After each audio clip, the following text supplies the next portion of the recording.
Hello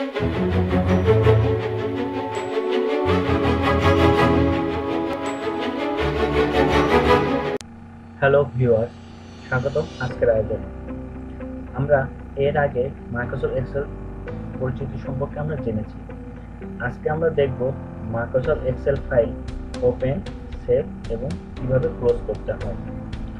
Microsoft Excel open করার জন্য অবশ্যই প্রথমে মাইক্রোসফট অফিস প্রোগ্রামটি কম্পিউটারে ইনস্টল থাকতে হবে। এখন আমরা মাইক্রোসফট এক্সেল ওপেন করার জন্য প্রথমে স্টার্টে ক্লিক করতে হবে। তারপর স্টার্টে ক্লিক করার পর অল প্রোগ্রামে ক্লিক করতে হবে। এবার অল প্রোগ্রামে যেখানে মাইক্রোসফট অফিস ফোল্ডারটি আছে সেখানে ক্লিক করে মাইক্রোসফট এক্সেল 2010 ক্লিক করুন। দেখুন একটা নতুন উইন্ডো আসছে, এটি মাইক্রোসফট এক্সেলের উইন্ডো। মাইক্রোসফট এক্সেলের নতুন উইন্ডোর সাথে এখানে যদি মাইক্রোসফট অফিস অ্যাক্টিভেশন উইজার্ড আসে, এটা ক্লোজ করার মাধ্যমে আপনি মাইক্রোসফট এক্সেল শীটটি ব্যবহার করতে পারেন। আর এটা শর্টকাট একটি নিয়ম আছে ওপেন করার। এটি ডেস্কটপে রাইট ক্লিক করে নিউতে ক্লিক করে আপনারা যদি মাইক্রোসফট এক্সেল ওয়ার্কশিটে ক্লিক করেন তাহলে আপনি মাইক্রোসফট ওয়ার্কশিট শীটটি শর্টকাট ওয়েতে ওপেন হয়ে যাবে। এ তো দেখলাম আমরা ওপেন করা।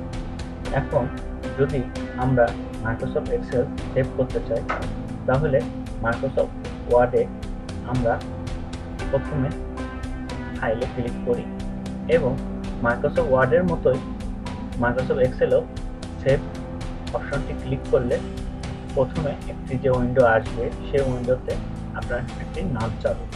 আমি এখানে টয় লিখলাম এবং সেভ বাটনে ক্লিক করি।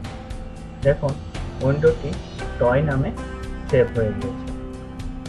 মাইক্রোসফট ওয়ার্ডের মতোই মাইক্রোসফট অফিসের এক্সেলেরও একইভাবে সেভ করা যায়। আমরা ইতিমধ্যে ওপেন এবং সেভ করা দেখেছি। এবার আমরা দেখি কিভাবে মাইক্রোসফট এক্সেল প্রোগ্রামটি ক্লোজ করা যায়। মাইক্রোসফট এক্সেলের প্রোগ্রাম ক্লোজ করার বিষয়টি যদিও সহজ ব্যাপার, তবুও সবার সুবিধার জন্য বিষয়টি আবার দেখানো হলো। এক্সেল প্রোগ্রামটি ক্লোজ করার জন্য একটি অপশন হলো এই ফাইল এবং দেখুন এর নিচে আছে ক্লোজ। এই ক্লোজে ক্লিক করলে আপনার ওয়ার্কশিট ফাইলটি বন্ধ হয়ে যাবে। এবার একই রকম মাইক্রোসফট ওয়ার্ডের মতো ফাইল এবং এক্সিটের মাধ্যমে আপনি মাইক্রোসফট এক্সেলের প্রোগ্রামটি পুরোটি বন্ধ করতে পারেন। এভাবে আপনি মাইক্রোসফট ওয়ার্ডের মতোই মাইক্রোসফট এক্সেলও ফাইল ওপেন, সেভ এবং ক্লোজ করতে পারেন। এছাড়াও আপনি যদি মাইক্রোসফট এক্সেলের ওয়ার্ডের মতো যদি আপনি ওপেনকৃত ওয়ার্কশিট ফাইলটি আপনি যদি এক্সিট ক্রস বাটনতে ক্লিক করেন তাহলেও এই ওয়ার্কশিট ফাইলটিও বন্ধ হয়ে যেতে পারে। এটি মাইক্রোসফট এক্সেলের শর্টকাট কি। ধন্যবাদ।